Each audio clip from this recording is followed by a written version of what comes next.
रहीम। अस्सलाम वालेकुम नाज़रीन, प्रोग्राम सिटी 10 में मैं हूँ आपकी मेज़बान अना यूसुफ। आई होप आप सब लोग ठीक ठाक होंगे। अपना बहुत सारा ख्याल रखिए। जुमे का मुबारक दिन है, आप सब लोगों को जुमा मुबारक। अपनी दुआओं में मुल्क और कौम की सलामती के लिए खुसूसी दुआ करिएगा। हमें अपनी दुआओं में ज़रूर याद रखिएगा। छोटी छोटी चीज़ें हैं जो सदका जारिया होती हैं। आप किसी का ख्याल रखें, किसी के लिए कुछ अच्छा सिर्फ सोच ही लें तो यकीन माने आपके अपने काम सीधे होना शुरू हो जाएंगे। आज के दिन का आगाज़ करेंगे जी इसी अज़्म के साथ कि हम किसी के लिए कुछ अच्छा नहीं कर सकते तो कम से कम अच्छी लें, पॉजिटिव रहें, अपने इर्द गिर्द लोगों को अच्छी तरह से समझें, अच्छी तरह से उनके बारे में सोचें। कोई बुरा भी कर रहा है तो आप उसके लिए अच्छा करें, इंशाअल्लाह अल्लाह ताला आपके रास्ते सीधे कर देगा। हम चलते हैं जी आज के प्रोग्राम के आगाज की तरफ। आज की टॉप स्टोरीज खबरें क्या हैं जी।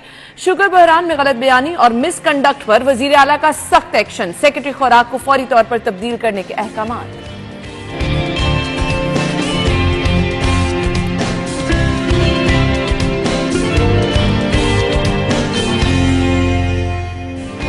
हुकूमत का ऐसा इकदाम क्या है, आज के प्रोग्राम में आपको वो भी बताएंगे।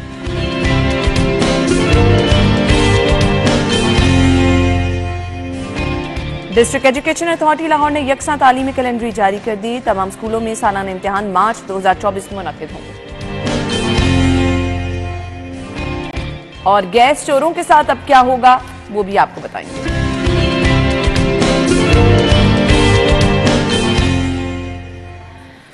आज की टॉप स्टोरीज और खबरों की डिटेल्स के लिए हमारे सीनियर रिपोर्टर्स हमारे साथ मौजूद हैं। इमरान यूनुस और इरफान मलिक ने हमें ज्वाइन किया। अस्सलाम वालेकुम। बहुत बहुत शुक्रिया। आज खासी मैचिंग करके आप लोग आए हैं, इसके पीछे क्या रीजन हो सकती है? ये वैसे मुझे लगता है कि प्लानिंग करके जो है, हाँ आयशा कह रही बहुत से रिपोर्टर्स ऐसे मैचिंग करके आते हैं। अगर तो हम फीमेल रिपोर्टर्स होती हैं तो फिर आप यकीनन ये कहते और हम मान भी जाते, लेकिन ऐसा चले जी ये फिर इत्तेफाक हो गया, दोनों की मोहब्बत ऐसी थी। चले हम खबरों की तरफ बढ़ते हैं जी। पहली खबर की तरफ आ जाते हैं। चीनी बहरान पर वजीर आला का एक्शन, सेक्रेटरी खुराक की छुट्टी करा दी गई। असल में गलत बयानी की गई और ये कार्रवाई अमल में लाई गई। क्या मामला पेश आया इमरान, बताइए। देखिए ये ज़रूरी है और ये इसलिए भी ज़रूरी है कि जब अवामुन्नास को महंगे दामों, आप यकीन माने हर जगह एक ना भाग दौड़ मच गई थी कि चीनी गायब हो जानी है, चीनी महंगी हो जानी है। बिल्कुल ऐसे जब अवामुन्नास को हर जगह शायद ज़रूरियाँ महंगी मिलती हैं तो उसके दो फैक्टर्स होते हैं। एक तो ये होती है कि वाकई महंगाई हो रही होती है, शायद खुरोनोश महंगी, उनकी प्रोडक्शन जो है वो महंगी पड़ रही होती है, इसलिए वो मार्केट में महंगी मिल रही होती है। दूसरा जो उसका सबब है वो ये है कि जो इदारे हैं वो अपना काम जो है वो बेहतर अंदाज से नहीं कर रहे होते। जिन्होंने ग्राम फरोशी को रोकना होता है, जिन्होंने जो मिडल मैन ज़ख़ीरा अंदोज़ हैं उनके खिलाफ कार्रवाइयाँ करनी होती हैं, और फिर जो रिपोर्ट होती है कि असल सिचुएशन मार्केट में क्या है, अदालती तौर पर सिचुएशन क्या है, हुकूमती लेवल पर सिचुएशन क्या है और असल मार्केट में सिचुएशन क्या है। तो वज़ीर आला को जो है वो इस हवाले से रिपोर्ट जो फराहम की गई महकमे की जानिब से, उसमें मिसकंडक्ट जो है वो इसलिए हुआ कि उन्होंने गलत बयानी जो है वो बयान की और गलत वजूहात जो हैं वो बयान की गई, और ये भी सूरत हाल बताई गई कि जी हालात जो हैं वो इतने बुरे नहीं हैं जितने बताए जा रहे हैं। ऑब्वियसली वज़ीर आला सैयद मोहसिन रज़ा नकवी जो है वो आप जानते हैं कि वो किसी भी गली मोहल्ले में बगैर बताए जो है वो चले जाते हैं। और आप यकीन जाने, इरफान मलिक भी मेरी बात को सेकंड करेंगे कि जो वज़ीर आला के पर्सनल स्टाफ है, आप यकीन जाने उनको भी नहीं पता होता कि अगला कदम क्या है और अगला पड़ाव क्या है। वो खुद भी नहीं बताते किसी को। क्यों? क्योंकि ऑब्वियसली चीज़ें जो है वो बाहर आ जाती हैं कि जी वज़ीर आला यहाँ पर रेड करने जा रहे हैं या यहाँ विजिट करने जा रहे हैं, तो वज़ीर आला खुद जो है वो मार्केट में जाते हैं और चीज़ें जो हैं वो देखते हैं। और आप ये देखें, कभी ऐसा नहीं हुआ कि चीनी हमारे यहाँ खुद पैदा की जाती है, गन्ना खुद पैदा किया जाता है, उसके बावजूद रेट इस तरह बढ़ रहे हैं क्योंकि डिपार्टमेंट जो है वो कंट्रोल नहीं कर पा रहा। चीनी जो है वो 190 से 200 रुपए किलो मिल रही है। पीछे माफिया ना, उसको कंट्रोल करने की जरूरत। और इसी वजह को देखते हुए वज़ीर आला ने सेक्रेटरी खुराक इनको हटाया है, और ऐसे ही होना चाहिए। जो डिपार्टमेंट काम ना करे उसके सेक्रेटरी को हटा देना चाहिए। हम हमेशा हॉस्पिटल्स की बात करते हैं कि वज़ीर आला 4-4, 5-5 घंटे हॉस्पिटल्स में बैठे रहते हैं। क्या वज़ीर आला का काम है? नहीं, ये काम है सेक्रेटरी स्पेशलाइज्ड का और सेक्रेटरी प्राइमरी और सेकेंडरी हेल्थ का। उनका काम है कि वो हॉस्पिटल्स में जाएं, रिपोर्ट मुरतब करें, रेट्स करें, चीजों को जाने, स्टॉक चेक करें और बाकी सारी सूरत हाल जाने। ये वज़ीर आला खुद कर रहे हैं। एग्जैक्टली, बिल्कुल। अब ये है जी कि इसके बाद अब हालात किस तरह से बेहतर होंगे। आवाम को जो ये लग रहा था कि चीनी के रेट मजीद बढ़ेंगे और इसके बाद जी पता नहीं चीनी में एक और चीज में कभी आपने सुना था कि यूटिलिटी स्टोर पर बाजार से महंगी चीजें मिल रही होंगी? मैं तो अब घी जो है यूटिलिटी स्टोर पर महंगा मिल रहा है। मैं तो हमेशा ये कहती हूँ कि इनकी आफादियत और जिस मकसद के लिए इनको बनाया गया था वो कभी पूरा होता नहीं नजर आया। लाइनों में लोग लगे होते हैं, आपको अच्छी चीज जो मेन चीजें होती हैं, इरफान वो रैक खाली पड़े होते हैं, आपको 3rd क्लास साबुन, 3rd क्लास घी, मतलब आपको अच्छे ब्रांड की कोई चीज कभी यूटिलिटी स्टोर पर नहीं नजर आएगी ना। ये बात तो बिल्कुल अपनी जगह एक हकीकत है कि यूटिलिटी स्टोर जो है जिसका पर्पस था कि आवाम को रिलीफ देना, वो कभी नहीं हो रहा। दूसरी जानिब अगर हम बात करें ज़ख़ीरा अंदोज़ों की, जिसके ऊपर सेक्रेटरी खुराक जो है, इस पर देखें, इसका बैकग्राउंड देखने की ज़रूरत है कि जब चीनी मार्केट से गायब होती है तो उसकी जो रीज़न्स हैं, उसको कोई भी ख़ास रीज़न हो, वो ब्लैकमेलिंग हो रही हो, वो किसी जगह पे स्टॉक की जा रही हो या स्मगल की जा रही हो, तो इसके लिए ये इदारे जो होते हैं इन्होंने अपनी फौरी तौर पे मुतहर्रिक होना होता है ताकि चीनी या कोई भी ऐसी प्रोडक्ट जो है अगर ब्लैक हो रही है, स्मगल हो रही है, तो इसको रोका जाए। यहाँ पे ये इशू था कि जो काम इनके करने वाले हैं वो नहीं किए जा रहे थे। यही अगर मिसाल हम दें डॉलर के साथ, अब डॉलर देखिए पिछले 2 से 3 दिन के अंदर उसमें 15 से 20 रुपये की कमी जो है वो आई है। उसकी सूरत हाल भी क्या थी कि जब एक पैनिक क्रिएट हो जाता है हर तरफ कि चीनी ख़त्म होगी, चीनी ख़त्म होगी, चीनी महंगी हो रही है, फिर उसके बाद क्या होता है, जो ज़ख़ीरा अंदोज़ होते हैं वो मार्केट से सारा कुछ उठा लेते हैं, एक्टिव हो जाते हैं। यही हमारे साथ सूरत हाल डॉलर पे होती है। जब हमें एक सियासी जमात ये बताना शुरू कर देती है, उसके साबिक जो है वो जिम्मेदारान वो कहना शुरू कर देते हैं कि मुल्क जो है डिफ़ॉल्ट कर गया है, मुल्क डिफ़ॉल्ट कर गया है, उसके बाद क्या होता है, लोग पैनिक में आते हैं और डॉलर ख़रीदना शुरू कर देते हैं। आप ब्लैक मार्केट से डॉलर खरीदते हैं जिसकी डॉक्यूमेंटेशन कोई नहीं है। अगर मैं कई ऐसे लोगों को जानता हूं जिनके पास 4-5 करोड़ रुपया अगर मौजूद था, उन्होंने इन दिनों में डॉलर खरीद लिए। डॉलर खरीदने से वो डॉलर जो उनके किसी काम में नहीं आने, वो उन्होंने सिर्फ उनको ज़ख़ीरा करना था। ज़ख़ीरा करने के लिए उन्होंने ब्लैक मार्केट से लिए जिसका कोई रिकॉर्ड उनको नहीं होता। उनका ब्लैक पैसा जो है वो वाइट में कन्वर्ट हो जाता है डॉलर की सूरत में। यही सूरत हाल चीनी की हालात में है कि चीनी जब आप मार्केट में कहना शुरू कर दें, और यही कुछ एक माफिया होता है जो सट्टेबाज होते हैं, वो कहना शुरू कर देते हैं हम चीनी ख़त्म हो रही है, चीनी स्मगल हो रही है, ये इधर जा रही है, उधर जा रही है, चीनी नहीं मिल रही, फिर लोग जो है वो चीनी का स्टॉक करना शुरू कर देते हैं। ऐसी सूरत हाल को जब तक हम कंट्रोल नहीं करेंगे, जैसे यहाँ पे इकदाम किए गए कि सेक्रेटरी जो है इनको ओहदे से हटा दिया गया, इंक्वायरी जो है उसके करनी शुरू कर दी गई, उसी तरह अगर आप डॉलर की सूरत हाल देखें, उसके ऊपर भी अगर क्रैकडाउन हुआ, जो ब्लैक मार्केट में लोग डॉलर फरोख्त करने वाले थे उनके ऊपर काबू पाया, तो ये चीज़ें नीचे आना शुरू हुई। आपको बैकग्राउंड पे देखना ना कि इसके पीछे कौन लोग मुलविस है, इसके पीछे जो माफिया उसको स्ट्रॉन्ग ग्राउंड रियलिटी है उससे हटकर आपको पीछे देखने की जरूरत होती है। सीएम साहब की जानिब से बहुत अच्छा इकदाम उठाया गया। एक और अच्छा इकदाम, मुझे बड़ी खुशी होती है क्योंकि मैं पर्सनली शहर के जितने सरकारी हॉस्पिटल हैं सबको विजिट कर चुकी हूँ, सबके हालात देख चुकी हूँ, और फिर वो हालात देखने के बावजूद यहाँ पर जो हमें हर रोज खबरें मिलती हैं वो तो देख के यकीन माने दिल बहुत ज्यादा अफसरदा हो जाता है। खैर, बहुत अशद जरूरत थी इस इकदाम की। म्यू हॉस्पिटल के emergency state of the art बनाने का फैसला, 200 बिस्तर का नया ब्लॉक बनाया जाएगा। ये वो हॉस्पिटल हैं जिनकी हम इमरजेंसी में दिखा रहे होते, छतें टपक रही हैं, चूहे दौड़े होते हैं, बेड्स के नीचे आपको बिल्लियां बहुत अक्सर दिखाया है हमें जाहिद साहब ने, इतने बुरे हालात होते हैं, इतने बुरे।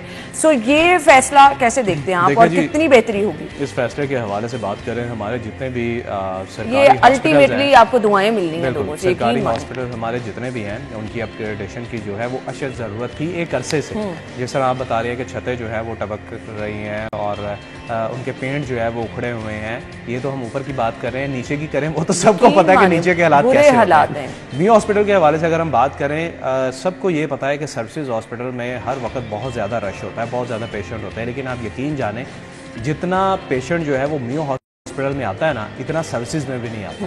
म्यू हॉस्पिटल में बहुत ज़्यादा तादाद जो है वो आती है जी बिल्कुल पेशेंट्स की ना, और वहाँ पर स्पेशली देखें जो भी पेशेंट आता है, मेरे ख्याल से एक दिन में जितने भी पेशेंट आते हैं ना सरकारी हॉस्पिटल में, उसमें तकरीबन 80 से 85% जो है वो इमरजेंसी के केसेस होते हैं जिन्होंने इमरजेंसी में जाना है। और इमरजेंसी की सूरत हाल जो है वो हमेशा से हमारे यहाँ पर ऐसी रही है कि एक बेड पर 2-2, 3-3 मरीज जो है वो मौजूद होते हैं। आप कोई भी हॉस्पिटल देख ले ऐसे ही होता है। तो ये अशद ज़रूरत थी। जैसे वज़ीर आला ने सर्विसेज हॉस्पिटल में एक नई एमरजेंसी जो है उसका बनाने का टास्क जो है वो दिया था, वो तकरीबन मुकम्मल हो चुकी है और अनकरीब जो है वो फंक्शनल भी जो है वो होने वाली है।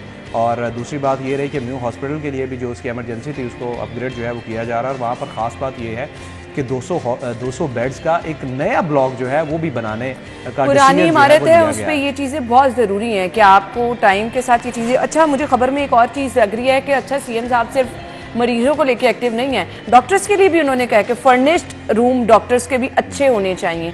तो दोनों तरफ ध्यान, बिल्कुल ये वक्त की ज़रूरत है। और अगर इसका भी बैकग्राउंड अगर देखा जाए तो इसमें आपको वो तहरीक इंसाफ का फ्लैगशिप प्रोग्राम जो हेल्थ कार्ड की सूरत में लेके आए थे, 80 अरब रुपया जो सिर्फ प्राइवेट सेक्टर को दिया जा रहा था उसको रोका गया और वो 80 अरब रुपया जो है वो अब सरकारी हॉस्पिटल के ऊपर लगाया जा रहा है। वज़ीर आला पंजाब की जानिब से इसके लिए कोई नया बजट जो है, नए पैसे जनरेट नहीं किए जा रहे। इसके लिए वही बजट जो है जो हेल्थ कार्ड के लिए रखा गया था वो बजट जो है इधर ट्रांसफ़र किया जा रहा है कि जो बेसिक, जहाँ पे गरीब आदमी ने जाना है। प्राइवेट हॉस्पिटल में जो बड़े बड़े हॉस्पिटल लाहौर के अंदर मौजूद हैं वहाँ पे गरीब आदमी ने नहीं जाना, वहाँ पे उन लोगों ने जाना है जो हमारे जैसे लोग होंगे, जो गरीब लोग होगा तबका उसने जाना है। अब उनको वहाँ पे जो सूरत इमरान ने जैसे अमीर आदमी तो इलाज मुआवजे के लिए लंदन भी चले जाते हैं और फिर वापस भी नहीं आते। फिर वो जैसे इमरान ने लाहौर के हॉस्पिटल की बात की कि कॉकरोच वहाँ पे है, कटमल वहाँ पे है, चूहे बिल्लियाँ छतें टपक रही हैं, ये सारी इमरजेंसी के बेड मैंने टूटे हुए देखे हैं। ऐसी सूरत हाल में आप देखें डॉक्टर्स कैसे जो है वो उसको केयर कर सकते हैं। एक अगर पेशेंट आया है इस हालात में डॉक्टर्स कैसे वहाँ पे काम करेंगे। डॉक्टर अगर हॉस्पिटल की अगर हम सूरत हाल वो ऑपरेशन थिएटर की बात करें तो सारे बैक्टीरिया से भरे पड़े होते हैं।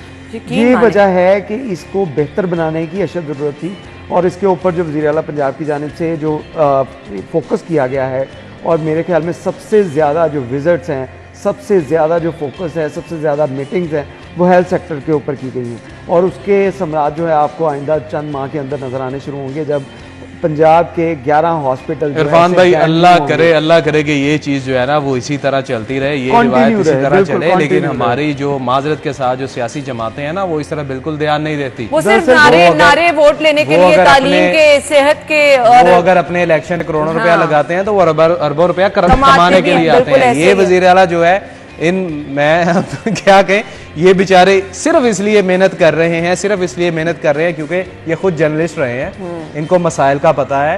ये खुद जो है वो लोकल कन्वेंस पे सफर करते रहे हैं, इनको पता है कि आम आदमी की मुश्किलात क्या हैं। आम आदमी बेचारा, उसको रोजगार चाहिए, उसको हेल्थ चाहिए, उसको अपने बच्चों के लिए एजुकेशन चाहिए, उसकी सहूलियात को बेहतर बना रहे हैं। जो रिवायती सियासतदान है वो तो खाना खराब ध्यान देते ही नहीं है। ऐसे ही है। अब ये तहरीक इंसाफ देख लें, नून लीग देख लें, इन्होंने किया क्या है आज तक। आज जो कुछ किया है वो हॉस्पिटल में सामने आ रहा है ना कि हॉस्पिटल के क्लर्कों के अकाउंट से करोड़ों रुपया निकल रहा है। अद्वियात चोरी में वो मुलव्विस हैं। टेस्ट जो है बाहर से फ्री टेस्ट जो हॉस्पिटल्स में होते हैं, बाहर की जो प्राइवेट लैब्स हैं उनको फ्री उनसे पैसे लेके यहाँ से नमूने उनके पास करके दे रहे हैं। ये तो सूरत हाल है और ये सारी चीजें जो है वो निगरान हुकूमत सामने लेकर आई है। और हम दुआ गो हैं कि ये जो मिसालें कायम की जा रही हैं ये आने वाली हुकूमतें भी, क्योंकि आपकी आवाम अगर तंदुरुस्त होगी, आपके नौजवान अगर तंदुरुस्त होंगे तभी आपका मुल्क तरक्की कर सकेगा। लेकिन मौजूदा हालात तो ऐसे नजर नहीं आ रहे हैं।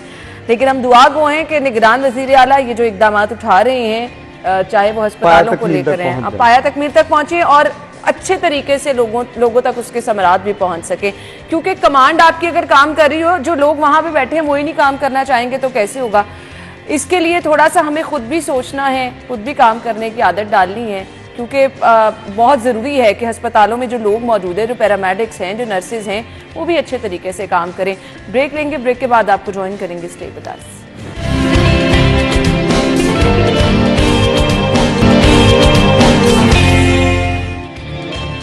Welcome back once again. एक जानिब हमने अस्पतालों की सूरत हाल की बात की तो दूसरी जानिब जाहिद साहब की खबर यह है, गैर मुतादी अमराज की रोकथाम के लिए प्रोग्राम के लिए 20 करोड़ रुपए मुख्तस किए गए हैं। हुकूमत की जानिब से ये अच्छा इकदाम उठाया गया। अब ये इकदाम तो उठाए जा रहे हैं, अगेन इसकी डिटेल की तरफ तो आएंगे। इन फॉलोअप लेना बहुत ज़रूरी है कि आया उन पर अमल दरामद हो भी रहा है या नहीं। इरफान अना देखें, इसमें एक बड़ी अच्छी चीज़ है कि फ्री स्क्रीनिंग जो है वो की जा रही है और उसके लिए 20 करोड़ रुपया जो है वो महकमा सेहत को दिया जा रहा है, ये फंड होगा।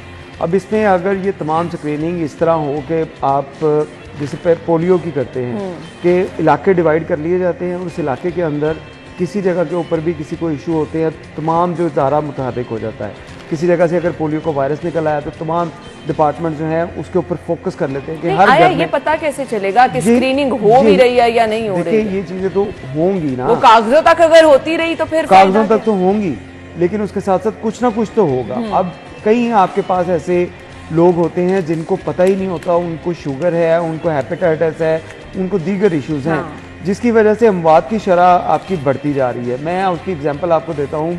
पंजाब पुलिस के अंदर ऐसे बहुत से जो पेशेंट थे जिनको कभी आइडेंटिफाई नहीं किया जा रहा था।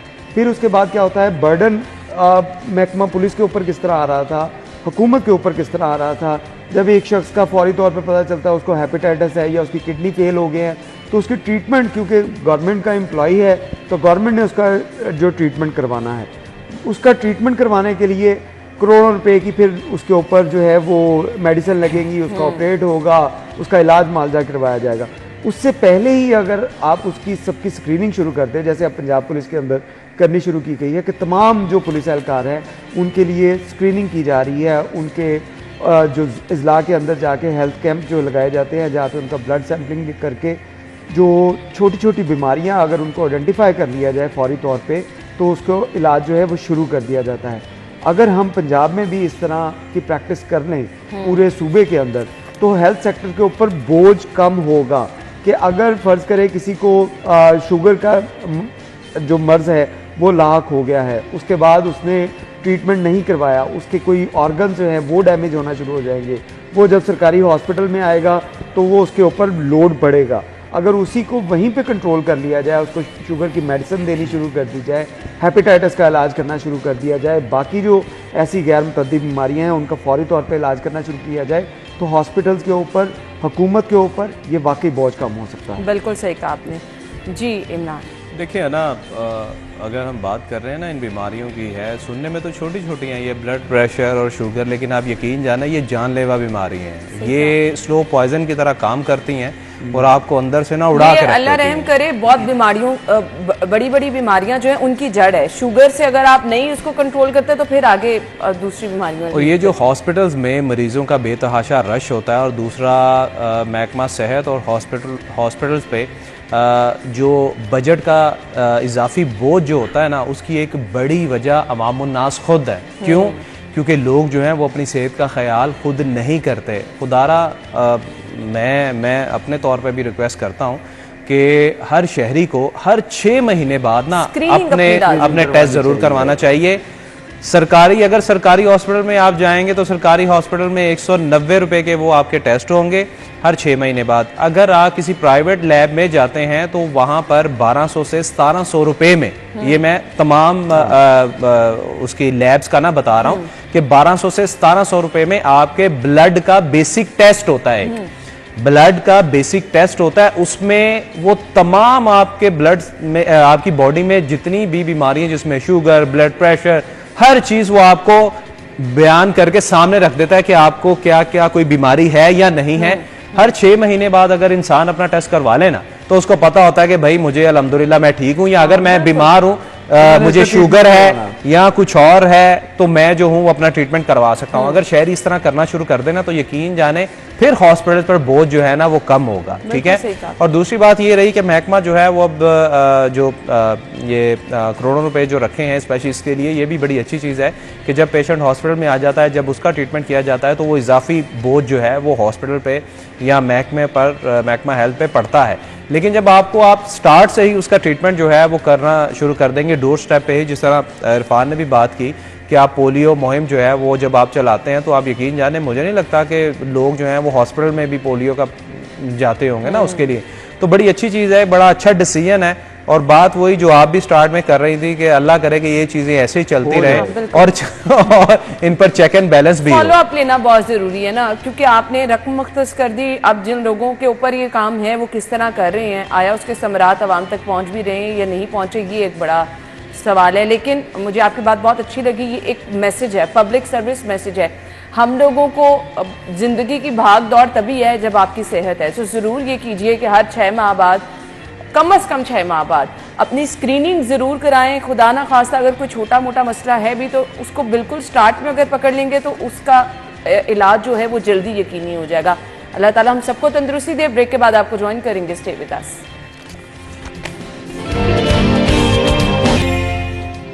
एक बार फिर से खुश आमदीद कहेंगे। तमाम स्कूलों में सालाना इम्तिहान मार्च 2024 में मुनक्किद होंगे। डिस्ट्रिक्ट एजुकेशन अथॉरिटी लाहौर ने यकसा तालीमी कैलेंडर जारी कर दिया। ये इकदाम कैसा है, इससे फ़ायदा क्या होगा? अच्छा, एक्चुअली हो क्या रहा था, जिस स्कूल का जब दिल कर रहा था वो पेपर ले रहे थे, चाहे वो सरकारी स्कूल हैं, इवन सरकारी स्कूलों में तो ज़्यादा यही देखने में आता था एक साथ पेपर्स होते थे। जी इमरान भाई। जी देखिए, अगर हम बात करेंगे ये डिस्ट्रिक्ट एजुकेशन अथॉरिटीज़ हैं जिन्होंने ये कलेक्टिव डिसीजन जो है वो लिया है और इस चीज़ की अशद ज़रूरत थी।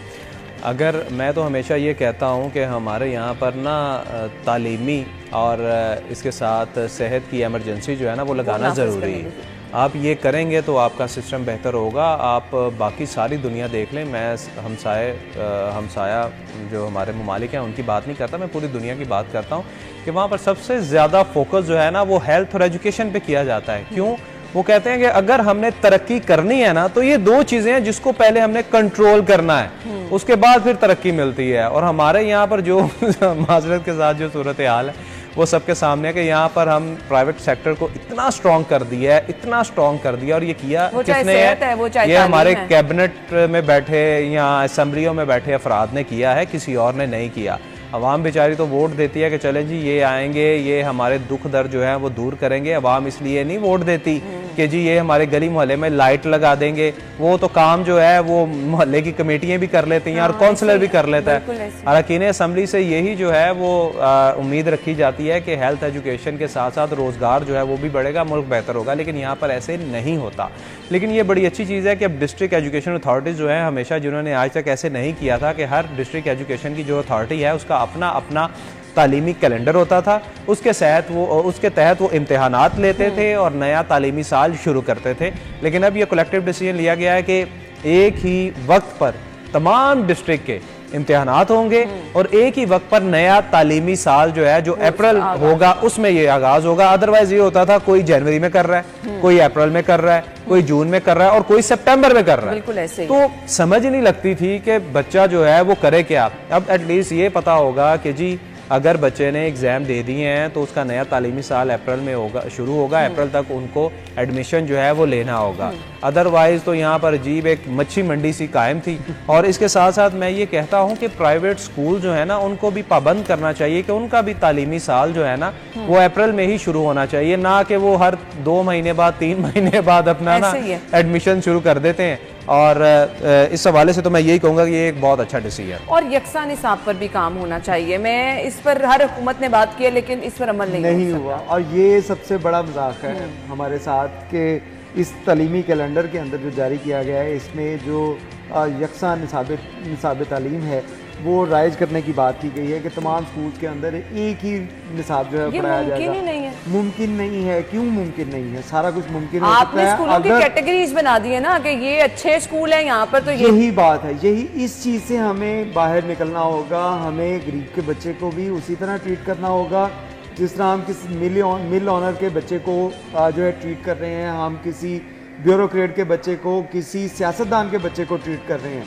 इन चीज़ों से निकलना होगा, फिर ही हमारा मुल्क जो है वो हम कह सकेंगे कि हमने महरूमियाँ भी ख़त्म की, हमने तरक्की भी की। और लेकिन क्योंकि हमारे पास ये सिस्टम मौजूद होने के बावजूद इसके ऊपर इम्प्लीमेंट नहीं कर पा रहे।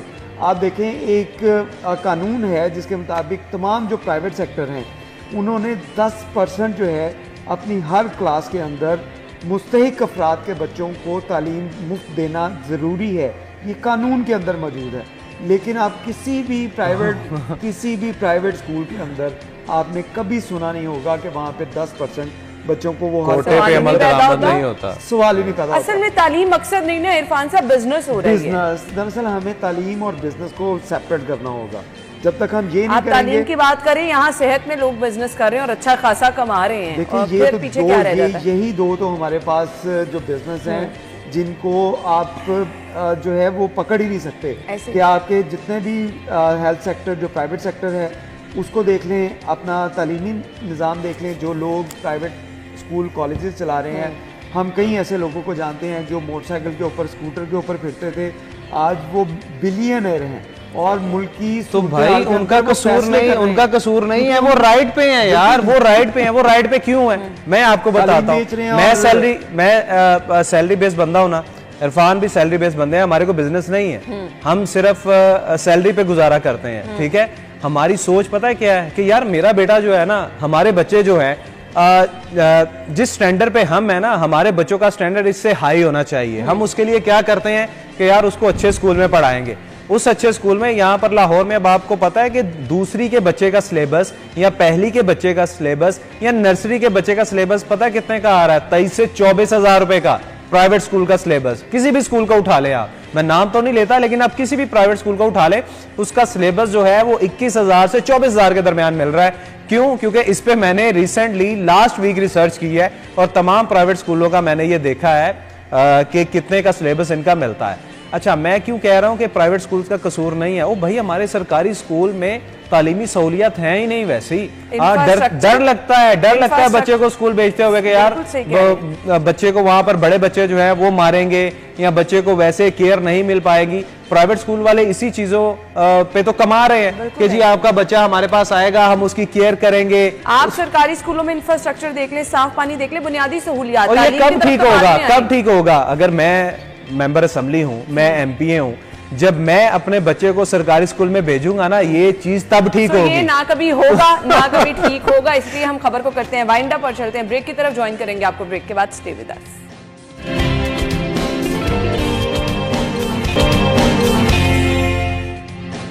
Welcome back once again. अब खबर है जी हमारे पास, गैस चोरों के खिलाफ घेरा तंग किया जा रहा है। हुकूमत गैस चोरी को खत्म करने में संजीदा है। ये दो मामलात ऐसे हैं, अगर इन पे कंट्रोल कर लिया जाए तो मेरे ख्याल से बहुत हद तक ये जो हमें सीज़न नहीं भी है तो गैस आ ही नहीं रही, ये वाला मसले का सामना है। फिर बिजली महंगी, बिजली चोरी, ये वो मसाइल हैं जिन पर बहुत ज़रूरी है जी इन पर वक्त पर काबू पाना। लेकिन अनफॉर्चुनेटली मुझे लगता है कि ये चीज़ें कंट्रोल होने वाली नहीं है, क्योंकि जब आपके अपने महकमों के अंदर वो तमाम काली भेड़ें बैठी होंगी तो फिर किस तरह यहाँ पे तो आवे का आवा ही बिगड़ा है जी। इमरान, वाकई हंसने वाली बात है, मुज़हका खेज बातें लगती हैं। खुलासा आपने खुद बयान कर दिया, मैं अब इस पे क्या कहूँ। और लिटरली आपने बिल्कुल हकायक जो है वो बयान किए हैं। हमारे यहाँ पर सिर्फ गैस नहीं, हमारे यहाँ पर बिजली चोरी, पानी चोरी, गैस चोरी। इसकी असल वजह जिस तरह आपने बताया कि महकमों में जो काली भेड़ें होती हैं उनकी मिलीभगत से होती है। और अगर सिर्फ आप यकीन जाने, सिर्फ जो कमर्शियल इस्तेमाल है ना बिजली का, पानी का और गैस का, इसमें जो करप्शन होती है या चोरी होती है, सिर्फ इसको रोक लिया जाए ना। मैं डोमेस्टिक की बात नहीं कर रहा, कमर्शियल की बात कर रहा हूं। बड़े गैस चोर ये जो फैक्ट्रियों में गैस इस्तेमाल इतनी कर रहे हैं, असल में उनको पकड़ना चाहिए। अब ये जो डिसीजन लिया था सुई नॉर्दर्न गैस ने कि रात को 9:30 10 बजे गैस बंद कर दी जाएगी और सुबह 6-7 बजे तक बंद रखी जाएगी, ये क्यों की गई थी? ये सिर्फ इसलिए की गई थी कि उनसे चोरी नहीं रुक रही थी। कि मिलें जो हैं, जो फर्नेस मिलें हैं, वो क्या करती थी, रात को गैस चोरी करती थी और उसमें आपका महकमा खुद इन्वॉल्व था। जब इन्होंने ये देखा कि हमसे अपना महकमा कंट्रोल नहीं हो रहा, तो इन्होंने ये डिसीजन लिया कि भाई हम तो रात 10 बजे बंद करेंगे और सुबह तक गैस जो है वो बंद रखेंगे। अगर किसी सारिफ ने जो घरेलू इस्तेमाल करता है उस बेचारे को कोई इमरजेंसी हो गई, या रात को उसने चूल्हा जलाना है, गीजर चलाना है, या गैस के इस्तेमाल से कुछ इस्तेमाल उसने यूज़ में लाना है गैस को, वो बेचारा महरूम रहेगा। कतई नज़र इसके उन्होंने जनाब ये डिसीजन ले लिया। अब बिजली चोरी जो है वो भी एक बड़ा इशू है कि अगर सिर्फ ये प्राइवेट सेक्टर जो बिजली चोरी करता है ना, और वो इनके अपने अमले के साथ मिलकर करता है, उस चीज़ को अभी तक ये कंट्रोल नहीं कर पाए और उसका खमियाजा अवाम को टैक्सों की मद में भुगतना पड़ रहा है। ठीक है, अगर सिर्फ ये इन चीज़ों को कंट्रोल करने ना, तो मैं कसम उठा के कहता हूँ कि इनके जो महकमे के जो मसाइल हैं, जो बोझ है, इजाफी बोझ है, वो कम हो जाएगा। खत्म तो नहीं होगा लेकिन काफी हद तक कम हो जाएगा। लेकिन उन चीजों को ये खत्म नहीं करते। हमारे जैसे घरेलू सारिफीन हैं जो गर्मियों में भी गैस से महरूम बैठे, जो 206 यूनिट का 9,000 रुपया भुगत रहे हैं, बिल्कुल ऐसे ही है। उन पर भी बोझ कम होगा अगर इस पर काम हो जाए। लेकिन ये रिवायती खबरें और कागजी कार्रवाइयां हमेशा की तरह इरफान ये ऐसे ही रहेंगी। देखिए, ये भी कल प्रेस कॉन्फ्रेंस थी एमडी साहब की, 30 सेकंड है मुझे जल्दी से। एमडी साहब की प्रेस कॉन्फ्रेंस थी और उसमें एक बड़ी जबरदस्त उन्होंने बात की कि महकमे में करप्शन और गलत काम करने वालों के खिलाफ एक्शन लेकर सजाएं दी। मेरे ख्याल से सबसे पहले ये करें, फिर फील्ड में कर लिया उन्होंने तो समझे आपका महकमा भी ठीक हो गया, फिर आप और मामला भी आपके ठीक। बिल्कुल आपने सही कहा, फिर फील्ड में जाके आपको काम करने में आसानी भी होगी जब आप अपने घर से काम करना शुरू करेंगे, अपने महकमे में सुधार लेके आएंगे। Thank you so much. नाज़रीन, हेडलाइंस के बाद आते हैं।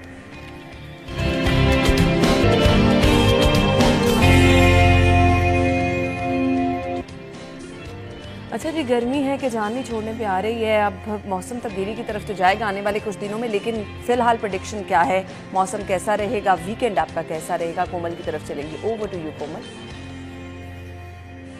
जी बिल्कुल अन्ना, लाहौर शहर के मौसम के हवाले से बात की जाए तो मौसमी सूरत हाल बहुत ही अजीब चल रही है। शहर लाहौर के बासी जो है वो इंतज़ार में है कि सितंबर का मिड भी आने वाला है, लेकिन मौसमियाती तब्दीलियाँ अभी तक रोनुमा नहीं हुई। मौसम झुका तू है, इवन सूरज की जो किरणें हैं वो तो कम हो गई हैं, लेकिन जो उसकी तपिश है वो झुकी तू है। शहर लाहौर के बासी बहुत ही परेशान है, गर्मी से निढाल नज़र आ रहे हैं। दर्जा हरारत के हवाले से बात की जाए तो इस वक्त टेम्परेचर जो है तकरीबन 33 डिग्री सेंटीग्रेड रिकॉर्ड किया जा रहा है और आइंदा 24 घंटों के दौरान लाहौर शहर में बारिशों से मुतल्लिक भी कोई पेशगोई नहीं की जा रही, यानी कि आज लाहौर का मौसम इसी तरह से गर्म और खुश्क रहेगा। हवाओं का सिलसिला भी मुकम्मल तरीके से थमा हुआ है। हवाएं ना चलने की वजह से गर्मी की शिद्दत में ज़्यादा इजाफा देखा जा रहा है। शहर लाहौर के बासी जो है वो बारिश के इंतजार में भी है, लेकिन महकमा मौसमियात ने बारिश से मुतल्लिक भी फिलहाल कोई इम्कान जाहिर नहीं किया, यानी कि आने वाले 2 से 3 रोज़ भी शहर लाहौर के बासियों को गर्मी और खुश्क मौसम का सामना जो है वो करना पड़ेगा।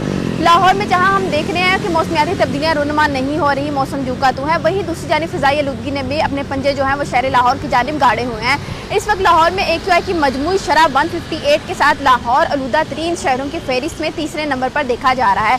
ये लम्हा फिक्रिया है हमारे महकमा माहौलियात इदारों के लिए भी और हमारे शहरियों के लिए भी, क्योंकि ये सिर्फ काम महकमाओं का नहीं है बल्कि हमारे शहरियों को भी मिलकर साथ चलने की ज़रूरत है और लाहौर की फ़िज़ा को बेहतर करने के लिए अपना किरदार निभाने की ज़रूरत है। शजरकारी को फ़रोग़ देने की ज़रूरत है। वहीं ऐसे व्हीकल जो कि शहरी इस्तेमाल कर रहे हैं जिसकी वजह से लाहौर की फ़िज़ा आलूदा हो रही है, जो कि ऐसी फैक्ट्रियाँ जो कि अभी तक ज़िगज़ैग टेक्नोलॉजी पर कन्वर्ट नहीं हुई, उन फैक्ट्रियों को ज़िगज़ैग टेक्नोलॉजी पर कन्वर्ट होने की ज़रूरत है ताकि लाहौर की फ़िज़ा बेहतर हो सके। थैंक यू सो मच कोमल, आपने मौसम के बारे में हमें बताया। जी ब्रेक लेंगे, ब्रेक के बाद ज्वाइन करेंगे, हमारे साथ रहिए।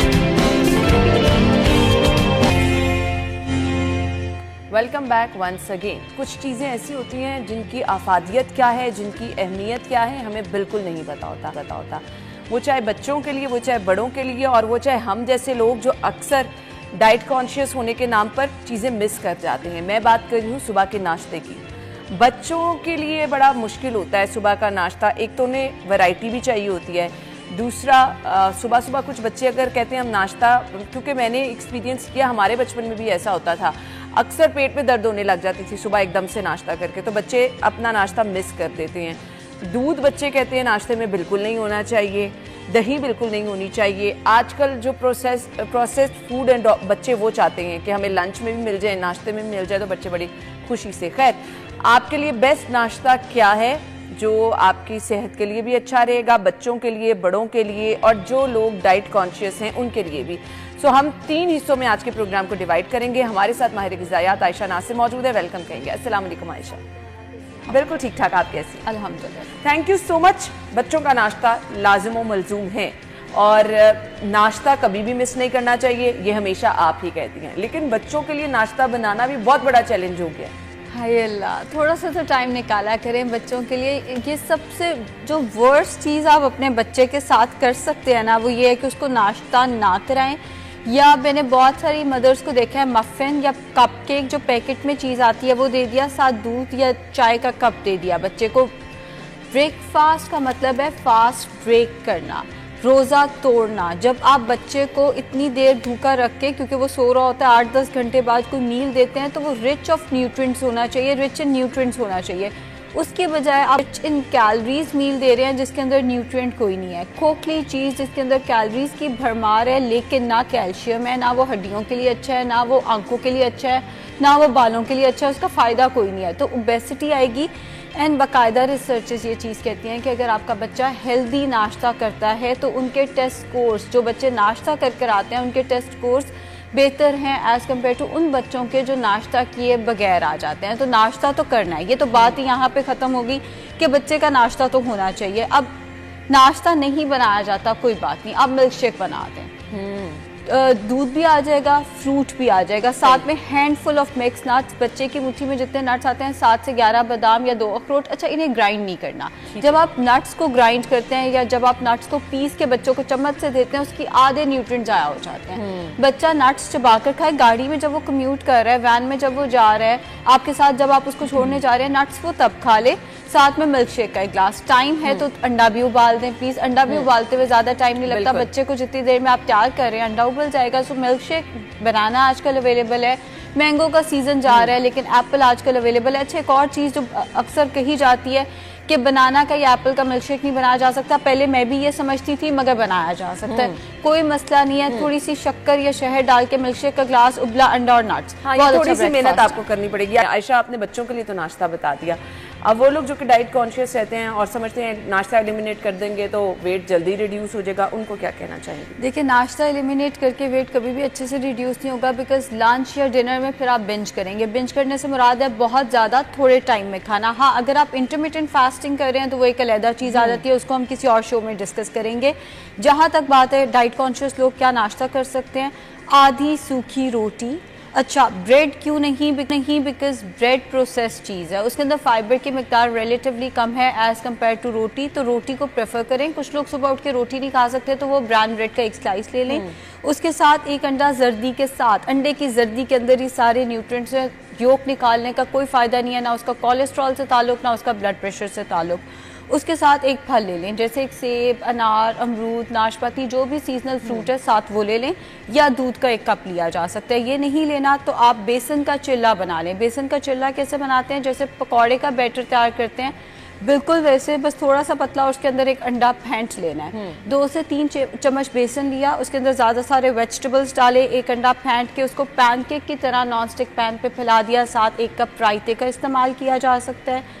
ये भी नहीं, कुछ मीठा खाने को दिल करता है तो फ्रेंच टोस्ट बना लें। ब्राउन ब्रेड का 1 स्लाइस लिया, अंडे के अंदर शहद, शक्कर या मेपल सिरप में से कोई एक चीज़ एज पर टेस्ट डाली, उसको ब्रेड को डिप करके नॉन स्टिक पैन पे देसी घी कम से कम लगा के बना लिया। जो अंडा बचेगा वो आपने टोस्ट के ऊपर डाल देना है, उसको वेस्ट नहीं करना। साथ दूध का कप ले लें, दूध नहीं लेना तो हैंडफुल ऑफ मिक्स नट्स लिए जा सकते। सही। सो ये आपका नाश्ता है। इसके बाद वो लोग जो कि हाई ब्लड प्रेशर, डायबिटीज़ का शिकार रहते हैं, उनके लिए नाश्ता क्या होना चाहिए? सबसे अच्छा नाश्ता जो कि हमारे कल्चर का हिस्सा नहीं है मगर बहुत हेल्दी है, वो है जौ या जई का दलिया। 3 से 4 खाने के चम्मच जौ या जई का दलिया पानी में पकाना है प्लीज़, इसको दूध में नहीं पकाना। जब वो पक जाए आग बंद करने के बाद उसमें पौना कप दूध बगैर बलाई के शामिल करना है। जो शुगर का पेशेंट है वो उसमें स्टिविया डालेगा, जो ब्लड प्रेशर का पेशेंट है वो उसके अंदर शक्कर डाल सकता है, 1 चाय का चम्मच शक्कर। हैंडफुल ऑफ मिक्स नट्स उसके अंदर शामिल करके उसको चम्मच से खा लेना है, बेस्ट नाश्ता है ये। अगर आपको दलिया नहीं पसंद तो 2 खाने के चम्मच बेसन का चिल्ला बना लें ताकि शुगर हाई ना हो, उसके अंदर अंडा डाल दें और आधा कप रायता लेना। ठीक है, वेट लॉस के लिए तो आपने बता दिया। अब जो वेट गेन करना चाहते हैं उनके लिए बेस्ट नाश्ता क्या है? मिल्क शेक लेना है लेकिन उसका तरीका कुछ डिफरेंट होगा। 1 कप फुल फैट मिल्क लेना है, उसके अंदर 2 केले डालने हैं, 3 से 4 खजूरें, उसके अंदर 2 टेबलस्पून पीनट बटर डाल देना है। कोई भी ऑर्गेनिक पीनट बटर किसी भी ब्रांड का लिया जा सकता है। मिल्क शेक का ग्लास होगा, साथ में आपने 2 से 3 अंडे की सफ़ेदियाँ उबालकर और 1 अंडा पूरा। अभी मैंने बोला था अंडे की योक ज़ाया नहीं करनी, 1 अंडे की योक आप ले सकते हैं, 1 अंडा पूरा, लेकिन इससे ज़्यादा अगर आप एग योक्स लेंगे तो वो साइड इफ़ेक्ट्स दे सकती है। 2 से 3 अंडे की सफ़ेदियाँ ले लें। ये नहीं लेना तो देसी घी या मक्खन का बना देसी गंदम का पराठा, उसके साथ 1 अंडा और 1 पाव दही बगैर बलाई के। अगर बगैर बलाई के नहीं आप फुल फैट योगर्ट लेना चाहते हैं आप उसका इस्तेमाल भी कर सकते हैं, या आप ओट्स को दूध में पकाकर वो इस्तेमाल करते हैं तो वो वेट गेन करा देंगे। जिसने वेट लॉस करना है वो पानी में पका कर ले। आधा कप ओट्स लिए, उसको दूध में पकाया, आधा किलो दूध में उसको रख दिया। जब वो दूध जो है सूख के 1 पाव तक रह जाए, दलिये की कंसिस्टेंसी काफ़ी थिक हो जाए, उसके अंदर शक्कर डाल दें, नट्स डाल दें, खजूरें एंड फ्रूट डाल के उसको चम्मच से खा लें, इससे वेट गेन हो जाएगा। ज़बरदस्त। सो अब ये चीज़ें हमने आपके साथ शेयर कर दी हैं। अच्छा जी, अब नाश्ते के बाद भी कुछ लोग अगर चाय ले रहे हैं, कुछ लोग गर्म दूध ले रहे हैं, कुछ लोग कहवा ले रहे हैं, सो उसके मुझे बता दें कि नाश्ते के बाद अगर कुछ आपको चाहिए होता है, जैसे अब हम लोग नाश्ते के बाद चाय तो लाजमी पीते हैं, सो उसका क्या करना चाहिए? अच्छा, चाय, ग्रीन टी, कॉफ़ी मील के फ़ौरन बाद कभी भी नहीं लेते होते। मतलब आपने खाना खाया, कम से कम आधे घंटे का वक्फा देना ज़रूरी है, बिकॉज़ ये सारी चीज़ें अपने साथ कैल्शियम, न्यूट्रिएंट्स जितने हैं वो सारे बाइंड कर लेंगी।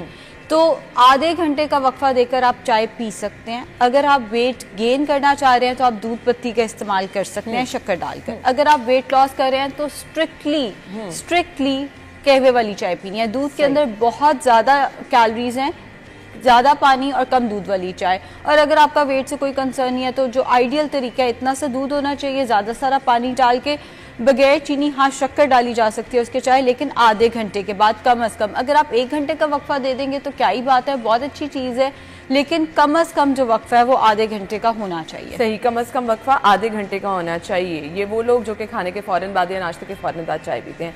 अब अगर आप इजाज़त दें तो बात कर लेते हैं वो जो हमारा एक रिवायती लाहौरी नाश्ता है, हलवा पूरी। हलवा पूरी भी बात कर लेते हैं। स्पेशली संडे को वीकेंड्स पे लोगों का नाश्ता होता है, सीरी पाई की दुकानों पे लोग जा रहे होते हैं, हलवा पूरी की दुकानों पे जा रहे होते हैं, नान चने खा रहे होते हैं। ये हमारे रिवायती लाहौरी नाश्ते हैं।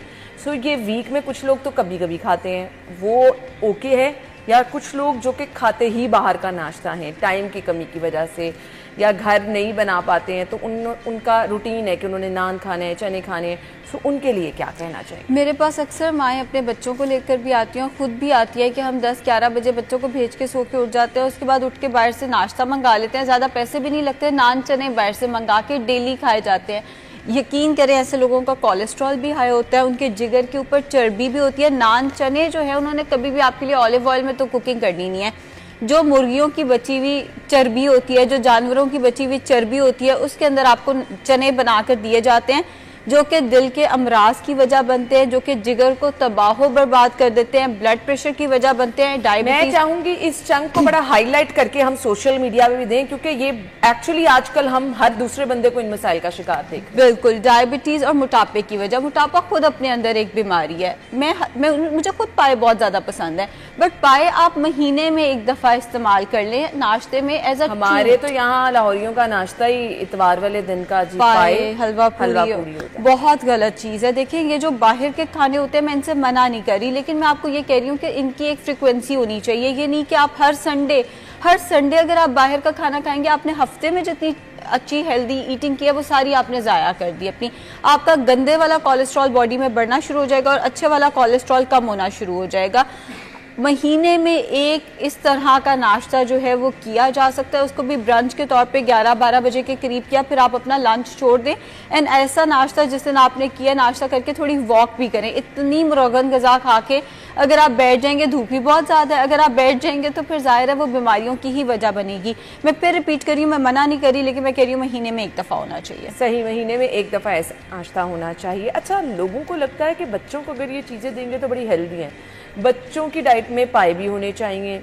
और बच्चों के लिए तो हमें लगता है ना कि अच्छा बड़े हाई ब्लड प्रेशर ये मसाइल हो जाएंगे, लेकिन बच्चों के लिए तो लोग कहते हैं कि ये चीज़ें ग़िज़ा का हिस्सा होनी चाहिए। बिल्कुल गलत है। देखिए, जिस तरह से कुकिंग बाहर के खानों की जाती है वो इंतहाई अनहेल्दी तरीका है। जहाँ तक बात है बच्चों को मगज़ देने की, बच्चों को पाए देने की, सीरी पाए और इन तरह की चीज़ों की बच्चों को दिए जा सकते हैं। घर में बना के दें 15 दिन में 1 दफ़ा, और एक पोर्शन के अंदर रह के एक छोटा बॉल जो है, जो सर्विंग बॉल होता है, उसमें डाल कर दें, बजाय इसके कि आपने इतने ज़्यादा चने या इतने ज़्यादा पाए जो है वो बच्चे को दे दिए।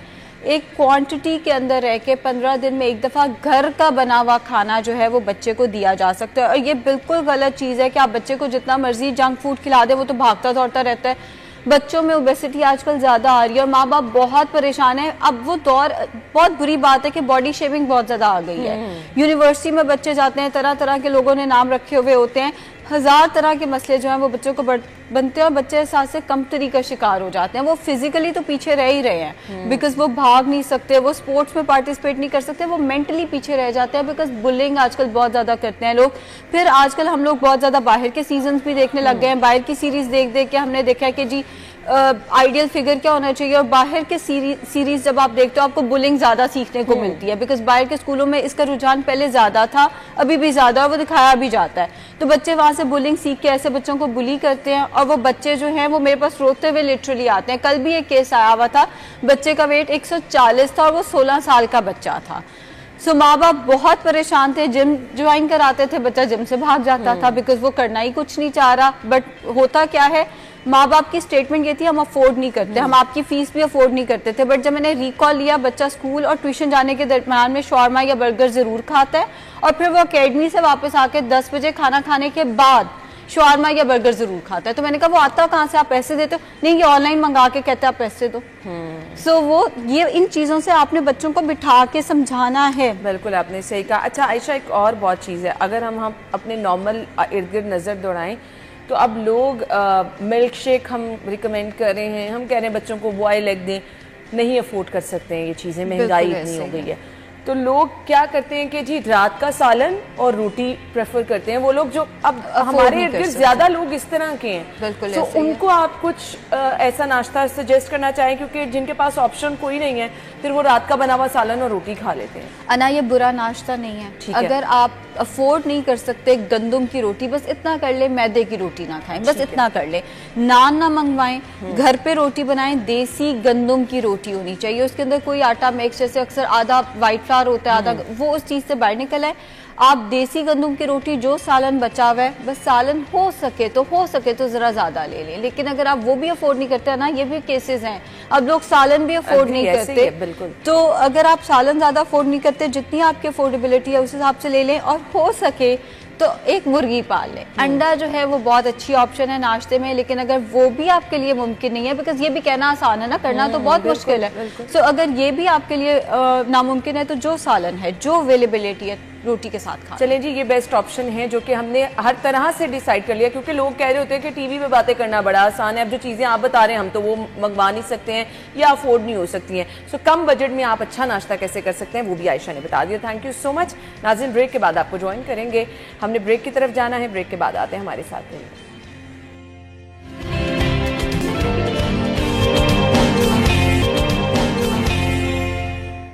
Welcome back once again. हम अपने प्रोग्राम में आपको उन लोगों से मिलवाते हैं जो कि अपनी फील्ड में अपनी मेहनत की वजह से, काम करने की वजह से, लगन की वजह से अपना नाम बनाते हैं, मुल्क का नाम रोशन करते हैं। लेकिन कुछ सूरत हाल, नामसाइब हालात और कुछ आपको वक्त ऐसा सपोर्ट नहीं कर रहा होता, सिचुएशन आपके मुताबिक नहीं होती है, कुछ स्पॉन्सर ऐसे नहीं मिल पाते, आपको हुकूमती सतह पर सपोर्ट नहीं किया जाता, जिसकी वजह से ये बहुत टैलेंटेड लोग जो हैं इनका टैलेंट ज़ाया होने का भी खदशा होता है और ये मायूसी का शिकार हो जाते हैं। हमारे आज के मेहमान भी ऐसे ही हैं जिन्होंने अपनी फील्ड में ज़बरदस्त काम किया, ज़बरदस्त महारत का मुजाहरा किया और बहुत बहादुरी के साथ उन्होंने अपना नाम बनाया, पाकिस्तान का नाम बनाया। लेकिन क्योंकि एज सच कोई ऐसी सपोर्ट नहीं मिली, तो हम देख रहे हैं कि वो मेहनत के लिए क्या क्या कुछ कर रहे हैं, अपना गुजर बसर करने के लिए क्या क्या कुछ कर रहे हैं। हमारे लिए ये चीज़ें लम्हा फिक्रिया भी हैं कि 21 गोल्ड मेडल जीतने वाला हमारा एक ज़बरदस्त सरमाया जो है वो सड़क पर जो है अपना घर बार ऑब्वियसली चलाने के लिए मोबाइल प्रोटेक्टर लगाने पर मजबूर है, काम ये कर रहा है। सो आपके पास इतने ज़बरदस्त टैलेंट, इतने ज़बरदस्त लोग मौजूद हैं और हम खुद उनको ज़ाया कर रहे हैं। हमारे आज के मेहमान जिनका मैं तारुफ कराना चाहूँगी, बॉक्सर हैं, एथलीट हैं, शाहजेब वसीम ने हमें ज्वाइन किया है। वेलकम करेंगे। अस्सलाम वालेकुम। वालेकुम अस्सलाम। Thank you so much Shahzeb, बहुत बहुत शुक्रिया आपके वक्त के लिए। मतलब मैं अब दो पहलू हैं आपसे गुफ्तगू के आगाज़ के। बिलाशुबा आप हमारे लिए फ़ख्र तो हैं ही, 21 गोल्ड मेडल आपने हासिल किए, लेकिन दूसरी जानिब जो हमने आपकी लाइफ का एक और पार्ट देखा उसमें मुझे परेशानी भी हो रही है कि हम क्या कर रहे हैं अपने टैलेंट के साथ, अपने नौजवानों के साथ। क्या कहना चाहेंगे प्रोग्राम के आगाज़ में? मैं थोड़ा सा अपना इंट्रोडक्शन कराना चाहूँगा कि मैंने बॉक्सिंग किस लिए स्टार्ट की थी। मेरी स्टडी छूट गई थी फादर के इंतकाल के बाद, क्योंकि मेरी मम्मा जॉब करती थी, तो मुझे किसी ने मशवरा दिया कि आप बॉक्सिंग में आ जाओ। मैंने तब देखा भी टीवी पे, मतलब आगे इसका कितना अच्छा, कितना ब्राइट फ्यूचर है, तो मैंने वो सोच के बॉक्सिंग शुरू की। लेकिन कोई स्पोर्ट ना मिलने के बावजूद आज देख लें कि, यानी आपने अपने घर के हालात देखते हुए बॉक्सिंग को स्टार्ट किया मैंने। उससे मेरी स्टडी तो फ्री हो गई, और मैंने काफ़ी नाम इसमें कमाया, जिस वजह से कॉलेज भी फ्री हो गया। मुझे तकरीबन 7 साल हो गए हैं बॉक्सिंग करते हुए इस फील्ड में। अच्छा, प्रॉपर ट्रेनिंग कहीं से ली? हाँ जी, प्रॉपर ट्रेनिंग मैंने ली है बॉक्सिंग की, और अभी भी कंटिन्यू कर रहा हूँ। लेकिन अब मैं वैसे नहीं कर रहा, क्योंकि मुझे पता लग गया जब स्पोर्ट ही नहीं किसी ने करना तो फिर इतने ज़्यादा मेडल्स का क्या फ़ायदा, कुछ भी नहीं। मैं ये कहा तो नहीं ना सकता। सही आपने कहा। अच्छा जी, ये मेडल्स का अपना सफ़र बताइएगा, कहाँ से शुरू हुआ और ये कामयाबी आपने किस तरह से हासिल की, कितनी मेहनत इसके पीछे है? इसके पीछे कितनी मेहनत है, मतलब सुबह को मैं उठ के स्कूल वगैरह। आई कैन अंडरस्टैंड कि आप किस तरह से चीज़ें बताने में भी, क्योंकि देखिए जो लोग मेहनत करते हैं उनकी मेहनत को सराहा ना जाए, उनके टैलेंट को सराहा ना जाए तो फिर उनके लिए परेशानी है। आपको मुल्की सतह पर इन लोगों को सपोर्ट करना है। मैं ज़रूर रिक्वेस्ट करना चाहूँगी कि ये हमारा टैलेंट है, इनको हमने संभालना है, इनको हमने आगे लेके चलना है। ये अपने मुल्क के लिए बहुत कुछ कर सकते हैं। सो प्लीज़ इनको स्पॉन्सर ऐसे मिलने चाहिए, इनके लिए कोई ऐसा प्लेटफॉर्म होना चाहिए। क्या है, क्योंकि बहुत सारे लोग इस फील्ड में आना भी चाहते हैं। किन किन मुश्किलात से आपको गुजरना पड़ा? देखिए, मैंने इतने ज़्यादा मेडल जब हासिल किए, मतलब वो मुझे खिलाते रहे, कोचेस वगैरह जो थे, इनमें उनका कोई कसूर नहीं, लेकिन उनसे जितना हो सकता था उन्होंने किया। लेकिन अगर गवर्नमेंट लेवल पे अगर कोई स्पोर्ट मुझे मिलती ना, जिसकी मुझे ज़रूरत थी फाइनेंशियल सपोर्ट की, तो वो किसी ने भी नहीं की, क्योंकि घर का जो चलाने वाला हूँ वो मैं ही हूँ, और मेरे छोटे मतलब 4 बहन भाई और हैं मेरे अलावा। तो अगर मैं यही सब करता रहा और यहाँ पे तो कोई स्कोप नहीं है, तो फिर मैं उनकी पढ़ाई का भी हर्ज होना था। तो फिर मैंने ये सारी चीज़ों को मद्देनजर रखते हुए ना मैं खुद कमाने निकल गया। बॉक्सिंग को मैंने बस अपनी पढ़ाई की लेवल तक रखा कि बस जितनी देर तक पढ़ूंगा उतनी देर तक। क्यों नहीं स्टार्ट कर देते उन स्टूडेंट्स की जो कि इस फील्ड में आना चाहते हैं, उनको सिखाएं, आप कुछ इनिशिएटिव ऐसा लें। आप बिल्कुल ठीक कह रही हैं, लेकिन देखिए जो मेरे से बेहतरीन कोच थे, वो अल्लाह का शुक्र है, अल्लाह ताला मतलब सारा सिलसिला चला रहा है। यानी यही मैं चीज़ें मेंशन भी करना चाह रही हूँ, और शाहजेब भी इसी वजह से परेशान है कि इतनी मेहनत करने के बाद, इतना अपना जो है वक्त यहाँ पे स्पेंड करने के बाद आपको आगे कोई ऐसा पॉइंट नज़र नहीं आ रहा जिससे आप आगे चल सकें, मज़ीद अर्निंग की तरफ जा सकें। सो इस तरह से हमारा टैलेंट जो है वो ज़ाया होने का खदशा भी है। अच्छा जी, बॉक्सिंग मुझे बताइएगा, इसके दौरान बड़ा रिस्क होता है, आपको इंजरी भी हो जाती है, कुछ इस तरह के फेजेस भी आपको देखने पड़े? हाँ जी बिल्कुल हुए हैं। ये मेरी आंख के ऊपर कट लगा हुआ है, ये आंख का इशू हुआ है, फिर यहाँ से मेरा जा भी टूटा हुआ है। उसके बावजूद मतलब मुझे बॉक्सिंग का इतना जुनून था कि जा टूटने के बावजूद मैंने रेस्ट किया, और उसके बावजूद फिर दोबारा मैंने बॉक्सिंग को कंटिन्यू किया, और फिर मतलब इतने ऊपर वाले लेवल तक गया। अब मैं मतलब UMT में स्कॉलरशिप पे पढ़ रहा हूँ, गेम बेस पे। अच्छा। मतलब मेरे में हुनर था, बहन भाइयों का मतलब वही है मेरा सारा कुछ। अब घर बार को चलाने के लिए ना मैं ये, अगर मुझे स्पॉन्सर और नहीं ना मिला तो मैं फिर ये मज़ीद और आगे नहीं कंटिन्यू कर सकता। सही। अच्छा, मुझे ये बताएं कि आपको ऑब्वियसली स्पोर्ट्समैन जो है उसको अपनी डाइट का भी ख्याल रखना पड़ता है, बहुत सारी चीज़ें देखनी पड़ती हैं, नींद का भी ख्याल रखना पड़ता है, तो आप किस तरह से ये चीज़ें मैनेज करते हैं? बिल्कुल ऐसे ही है। स्पोर्ट्समैन की डाइट जो होती है ना, वो प्रोफेशनली स्पोर्ट्समैन की वो बहुत ज़्यादा एक्सपेंसिव है, और मैं तो ये अफोर्ड नहीं कर सकता था। इसलिए मैं घर में जो बनाया जो नहीं बना, मतलब काफ़ी दफ़ा ऐसा होता था कि रात का खाना अक्सर नहीं खाया, उसके बावजूद सुबह को ट्रेनिंग करने जा रहा हूँ। और यही रीज़न थी कि पिछले साल में बीमार भी हो गया था, काला यरकान हो गया था मुझे, और डॉक्टर ने मुझे सख्ती से मना किया कि भाई अब तुमने बॉक्सिंग नहीं करनी। लेकिन फिर भी मैं के स्टडी बॉक्सिंग के लेवल तक तो मैं वहाँ तक नहीं जा सका, अपने ख्वाब नहीं पूरे कर सका, तो मैंने कहा मैं स्टडी के लेवल तक वहाँ तक जाऊँगी, अपने ख्वाब पूरे कर सकूँ। सही। अच्छा जी, अब यहाँ पर आप देखें कि सरासर मायूसी नज़र आ रही है, इतनी मेहनत करने के बावजूद, इन गोल्ड मेडल्स के बावजूद आगे का रास्ता कोई नज़र नहीं आ रहा शाहजेब को। शाहजेब, हम यहाँ से अपने प्लेटफॉर्म से रिक्वेस्ट ही कर सकते हैं कि गवर्नमेंट हालात का अगर सामना है तो फिर ये लम्हा फ़िक्रिया है। मुझे बताएं, अपनी स्टडी कंटिन्यू करें, उसमें तो कोई प्रॉब्लम नहीं आ रही है? नहीं, उसमें कोई प्रॉब्लम नहीं है, शुक्र है अल्लाह। सही। अब जब फील्ड में आए तो आपकी मदर ने सपोर्ट किया, उन्होंने तो नहीं कहा कि इसको छोड़ दो? वो मतलब जब मुझे चोट वगैरह लगती थी तो वो काफ़ी परेशान भी होती थी, वो मुझे कहती भी थी कि ये तुम क्या कर रहे हो, लेकिन वो छुड़वा इसलिए नहीं सकती थी। वो कहती थी कि चल मेरा बेटा पढ़ तो रहा है ना, वही उनकी मतलब आप ख्वाहिश के हाल है। वही ना, आपको उम्मीद एक नज़र आती है। मद्दे मुकाबल जो आपके लोग होते हैं, कौन कौन सी टीमों के साथ खेले, और सबसे टफ मुकाबला अपनी ज़िंदगी का बताएं कौन सा? सबसे टफ मुकाबला भी रिसेंटली मैंने खेला है पंजाब चैम्पियनशिप, वैसे मैं जब इंटर स्कूल में था, इंटर स्कूल का बेस्ट प्लेयर, इंटर कॉलेज में था इंटर कॉलेज का बेस्ट प्लेयर, इंटर यूनिवर्सिटी का रिंग भी मैंने खेला, उसमें काफ़ी अच्छी परफॉर्मेंस मैंने अदा की है। और अभी रिसेंटली मैंने एक मुकाबला खेला था पंजाब चैम्पियनशिप, जो कि मैंने 2 दिन में 3 फाइट खेली थी और अल्हम्दुलिल्लाह तीनों की तीनों फाइट में जीता था। वो बहुत ज़्यादा टफ कंपटीशन था क्योंकि मुझे इंजरी, शोल्डर इंजरी भी हो गई थी, उसके बावजूद मैंने खेला और बहुत अच्छी परफॉर्मेंस, बहुत अच्छे पॉइंट से मैं जो है ना। कितनी तैयारी करते हैं किसी भी इवेंट से पहले, कितना वक्त आप? तकरीबन ट्रेनिंग जो है ना वो कंटिन्यू चलती रहती है, उसमें कोई नागा नहीं आना चाहिए। लेकिन जब आगे डेट अनाउंस हो जाए ना फाइट की, जैसे महीना 1.5 महीना पहले, तो फिर कैंप लग जाता है, फिर सुबह शाम 2 टाइम ट्रेनिंग होती है। ठीक है। तो फिर उसमें रनिंग तकरीबन हम रनिंग करते हैं तकरीबन 8 से 9 किलोमीटर। ये स्टार्ट वार्म अप होता है, उसके बाद सारी ट्रेनिंग होती है तकरीबन 2-2.5 घंटे की। 2-2.5 घंटे सुबह ट्रेनिंग, 2-2.5 घंटे शाम को। तो ये सारी चीज़ें मैं करता तो हूँ, लेकिन बगैर डाइट के जब मैं करता हूँ ना, मुझे मुकाबले मतलब कंपटीशन के बाद बहुत ज़्यादा वीकनेस हो जाती है। लेकिन कोई ऑब्वियसली आई कैन अंडरस्टैंड कि जो आपके इश्यूज हैं, आपको घर भी देखना है, आपको अपने खेल की तरफ भी तवज्जो देनी है, और वो जो आपके फाइनेंशियल सपोर्ट है वो कहीं से नहीं है, तो फिर मसाइल ही रहेंगे। मैसेज क्या देना चाहेंगे आप देखने वालों को? मैसेज मैं यही देना चाहूँगा कि ये तो चले मैं आ गया टीवी पे आपके सामने, मेरे अलावा और कितने स्पोर्ट्समैन हैं जो इसी तरह हैं, तो हुकूमत को चाहिए कि हमारे लिए भी कुछ करे।